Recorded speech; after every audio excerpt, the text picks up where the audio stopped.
Ever try to get a baby to smile?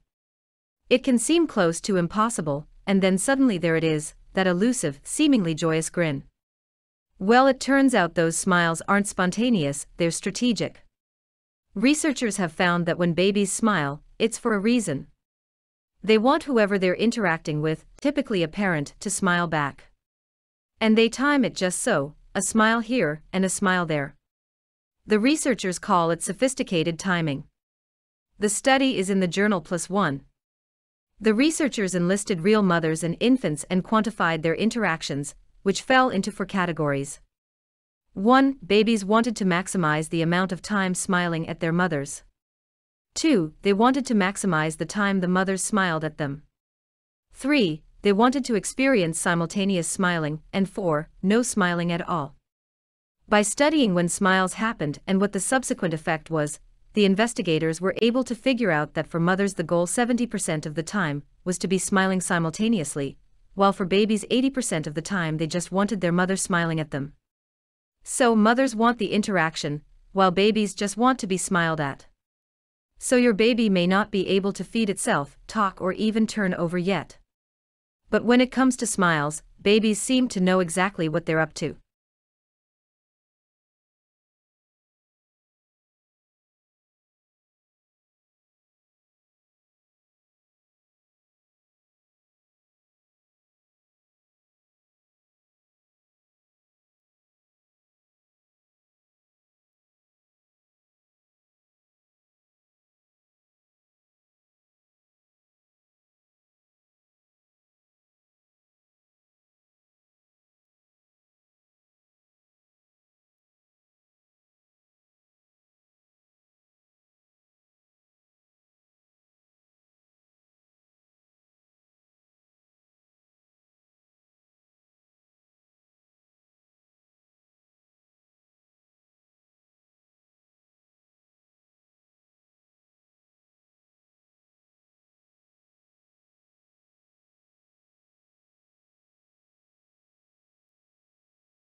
This is talk about visualizing life without fossil fuels. We have an addiction to fossil fuels and it's not sustainable. When I say we, I'm talking about the so-called developed world. The developed world gets 80 or 90% of all its energy from fossil fuels, and living on fossil fuels for energy in this place, it's not sustainable for three fairly obvious reasons. First, on the left, easily accessible fossil fuels are a finite resource, and so some point that resource will be exploited and humanity will have to do something else. Second, setting fire to fossil fuels puts carbon dioxide upstairs. So, we have the climate motivation. The clear consensus of the climate science community is, with substantial error bars still, on exactly what might happen. Their advice is this is a geoengineering experiment that was well advised to stop as soon as possible. And third, even if you don't believe in climate change and even if global fossil fuels aren't running out today, it might be the case that your fossil fuels or our fossil fuels in a particular country or state have run out, and you might depend on other countries or states for fossil fuels in the future. So, you have a security of supply motivation for saying let's look into really getting off fossil fuels in a serious way.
Even when we may not be aware of it, hearing music can affect our bodies as well as our minds.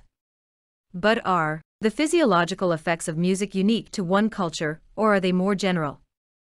To find out, researchers enlisted 40 Canadians from downtown Montreal and 40 Pygmies from the Congo rainforest.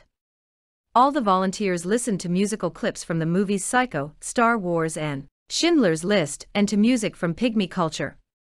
As the participants listened, the researchers observed their emotional reactions, as well as psychophysiological responses like changes in heart rate, breathing rate, and palm sweat production. The two groups disagreed about whether a particular musical selection was happy or sad. But they all had similar levels of arousal, as measured by their psychophysiological responses. These findings suggest that some aspects of how we react to music are universal, rather than strictly cultural. The study is in the journal Frontiers in Psychology.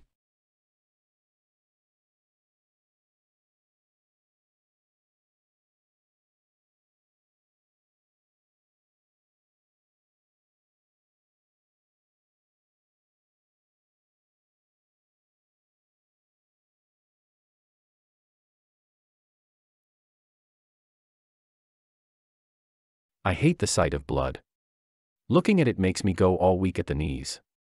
I can't even look at my own blood. I don't know why. The thing I hate most is giving blood for a medical check. I fainted once after I saw my blood in a small bottle. If I have a nosebleed, I have to sit down for 30 minutes before I feel better. It's impossible for me to watch operations on TV. I wish I could donate blood to others. I can't. I know giving blood is really important, but I'm not brave enough. One thing about blood I do find interesting is blood types. I think your blood type can affect your personality. I know that in some countries, people with blood type A would not be a good romantic match for someone with blood type O.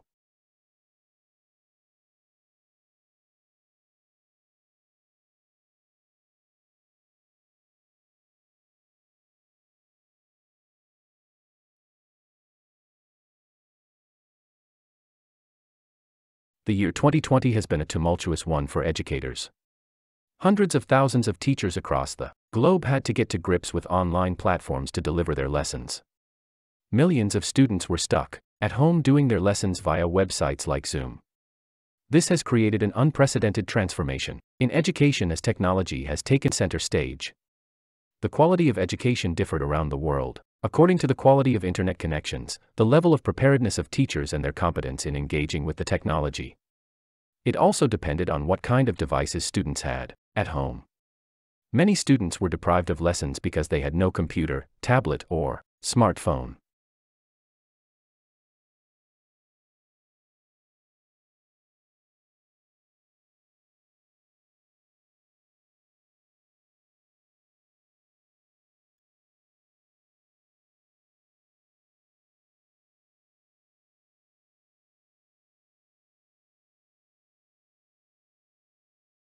And one particular crop, almonds in the US and now in Australia, is transforming the world of beekeeping and of bees. What has happened is that something serendipitous came along that people found out. That doctors found out that almonds are good for you. They're actually a food that is normally considered a confection. But it's good for you. The Almond Board got a very aggressive promotion going on for almonds. I just heard recently. They send out sales reps to cardiologists at hospitals to promote the heart benefits of almonds. So they go right to the doctors to do this. So they leave no stone unturned in a very good promotion of almonds. And it's legitimate promotion because they are healthy food. So what's happened is worldwide. Almond sales have taken off.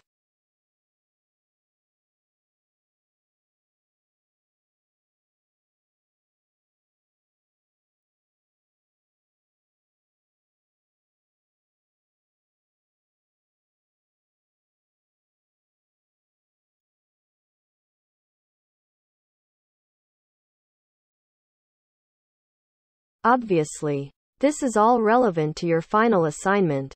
So we're going to talk about it. So until today, we've gone through face-to-face interviews as the main sort of part of interviewing the window.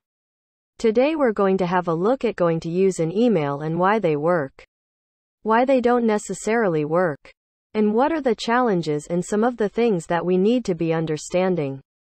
You know, when we are completing such interpreters. So let's start with the foreign one.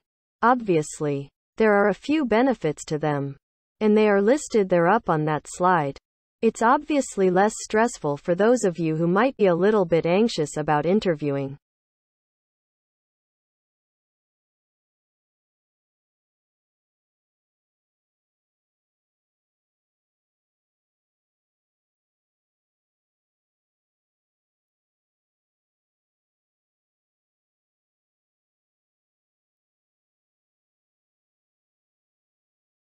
Understanding migration was conceived in response to numerous requests from educators and curriculum specialists concerning the presentation and discussion of issues related to human migration in the social studies classroom. What are the reasons that large groups of people have found themselves moving from place to place? What effects does this movement have? And most importantly, how can such a fluid and nebulous concept be presented in a classroom in an easy-to-follow manner, with clear lesson objectives and outcomes? Regional case studies were chosen to address these and other essential questions. Where possible, we have used primary source documents to present the information in each case study.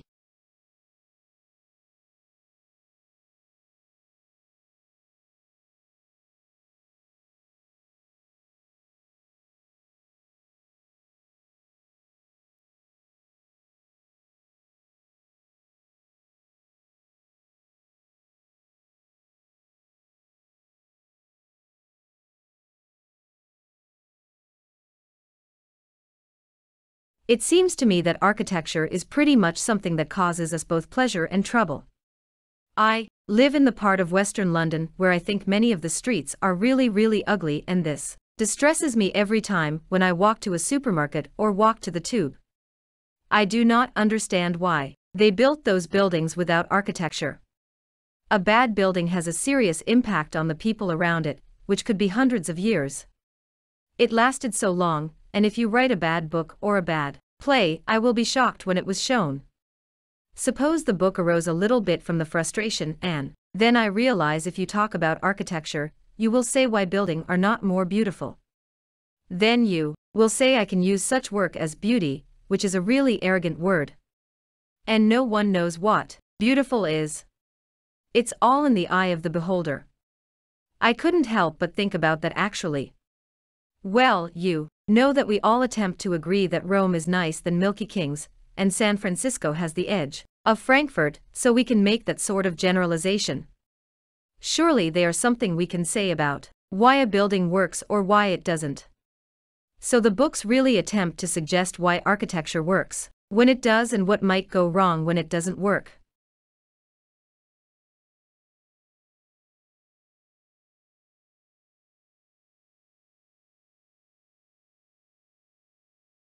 In a chapter of Democracy in America entitled Why the Americans Are Often So Restless in the Midst of Their Prosperity, de Tocqueville sketched an enduring analysis of the relationship between high expectations and dissatisfaction, between political equality and envy.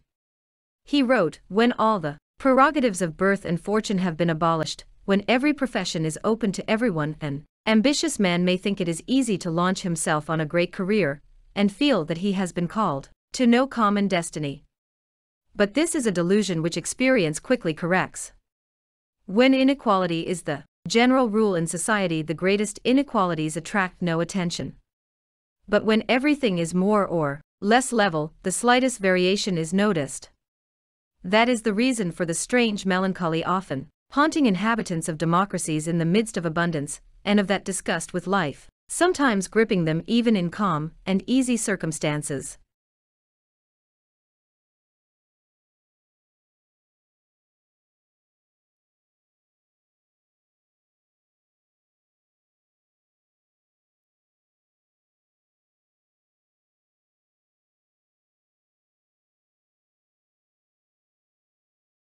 I'd like to know more about psychology. I think it's a very interesting subject to study. I'd like to know why I do the things I do. Looking at how the brain works and how we behave might make me understand people more. I'd particularly like to study child psychology. I love looking at children playing, thinking, drawing, doing anything, really. But what makes them tick? What goes on in their little minds? Or perhaps I should say their big minds. If we all knew more about child psychology, perhaps we could do more to be a positive influence on children. Being a psychologist must be a very interesting job, listening to people talk all day and then analyzing their behavior. I wonder if they ever get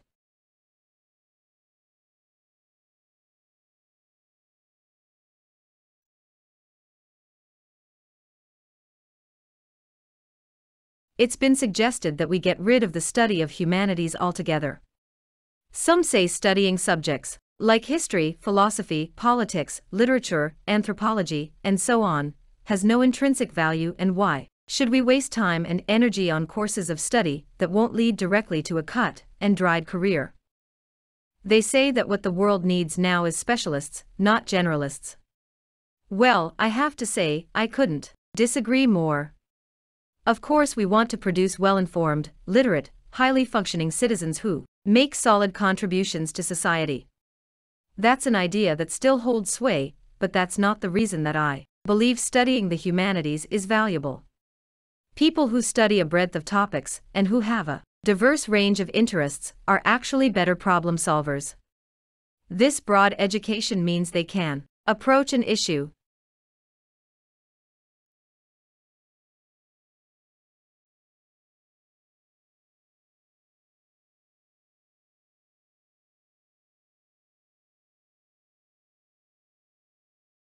When we lie, our brains work hard to make sure we get the story right and come off as truthful. Law enforcement officials try to tap into that effort, for example with polygraphs, to find out if a suspect is telling the truth. But such stress tests are beatable and not admissible in court. Now comes a report that handwriting tests could be a competitor to the familiar but unreliable lie detector. The study appears in the Journal of Applied Cognitive Psychology. Researchers at Israel's Haifa University worked with 34 volunteers who wrote truthful and false paragraphs on paper using a wireless electronic pen and a pressure-sensitive tip. A computerized system measured pressure and stroke duration, both on the paper and in the air. Spatial measures, such as stroke length, height, and width, were also tracked. And the scientists found significant differences in pressure and spatial measures in deceptive statements compared with the truth. The investigators say they need to validate this initial result and compare the technique with polygraphs and other lie detection tools. But perhaps in the future, even a written claim of innocence could turn out to be a de facto confession.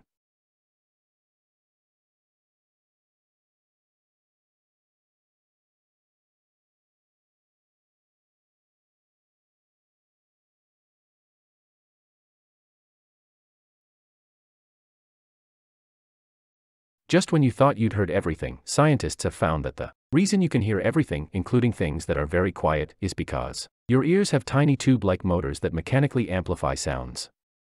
You've probably heard that it's the hair cells in your ears that allow you to hear. These cells sport tufts of spiky hairs that are like little molecular mohawks. When sound waves enter the ear, these hairs vibrate, and that motion then gets translated into electrical message that tells your brain that there's something worth listening to. But the movement of those hairs is not passive, like tall grass swaying in the breeze. The electrical signals they produce feedback on the system, causing the hairs to tilt even more.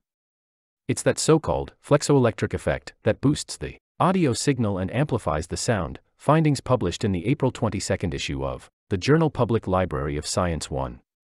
The scientists behind the study also note that the length of the hairs in different species explains why animals like bats can detect such high-frequency sounds. It doesn't, however, explain why your kids can hear their cell phones vibrate 2 rooms away, yet they never seem to hear a word you say.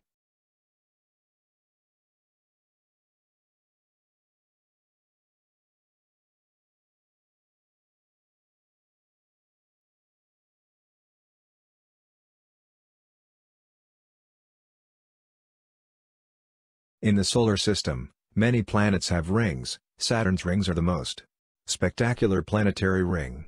Consisting of different kinds of particles, these rings orbit the Saturn. In 1610, Galileo was the first who spotted Saturn's rings. With his 20-power telescope, Galileo might have mistaken Saturn's gaseous ring to surmise that Saturn was formed of one planet with two moons as satellites. In 1675, Giovanni Cassini determined that Saturn's ring was actually composed of subrings with gaps between them. So the number of Saturn's rings are more than 10.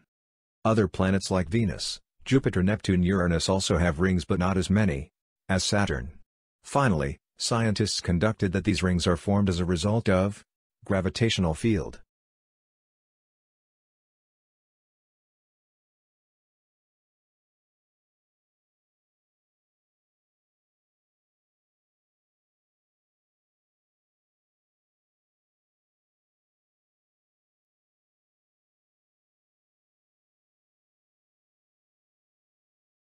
Our class will be divided into two groups, you come with me, others stay here.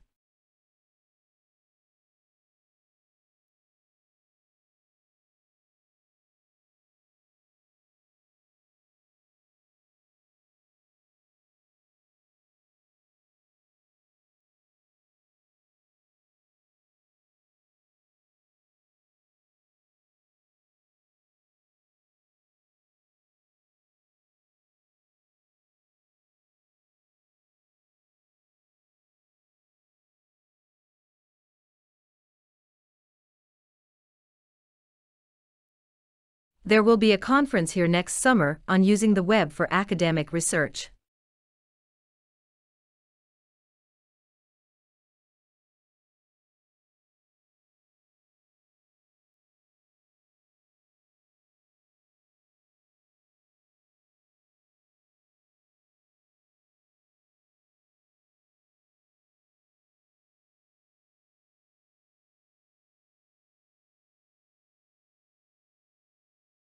They are most likely to achieve more of these objectives.